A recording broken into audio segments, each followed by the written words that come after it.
Hey, it's Dr. Amanda with Straightsmile Solutions, straightsmilesolutions.com, and I want to do another video about shifts. I've done quite a few of them. If you go into my phase one playlist, I'm sure you can access them all, or you can put the keyword in shift and it should come up.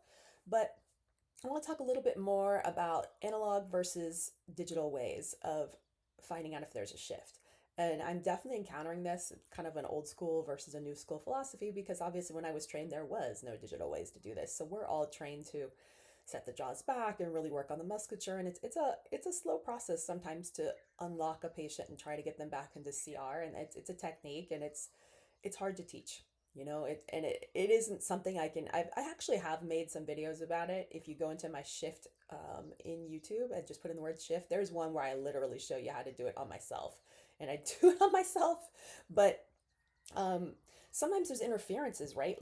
Especially in phase one, interceptive, they can have a lot of interferences with loose teeth or baby teeth that just super pointy, and it's really hard to set them back. It's a little easier in adults, I think. Um, and or I talked about space maintainers before. Sometimes it's hard, is this really a shift forward? Is this a lateral shift? Are the condyles back into the sockets? So if you can't do the analog way, there is the digital way. Digital way involves taking the full CBCT and asking the radiologist if the condyles are in the most posterior position, if they're in CR in the sockets. If they're not, they'll definitely let you know if the condyle is displaced or if there is a shift.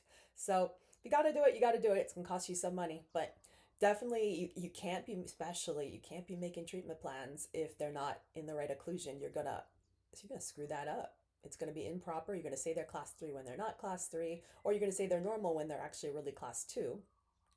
And you're going to have an improper treatment plan. And then once you unlock the patient, align and level, all of a sudden, boom, now you have a very strange bite. And yes, this is 100% happened to every single orthodontist out there. You're like, wait a minute, this patient wasn't class 3. Where'd this come from? Or this patient wasn't class 2. Where did this come from?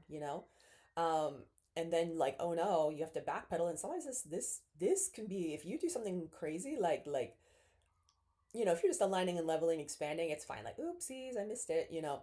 It happens. But if you did something dumb and took out teeth when you weren't supposed to, well, yeah, now you're in some big trouble, and that's gonna be a lawsuit. So that's why you really have to be sure that you've got your shift game on and you know what you're doing. All right, thanks so much.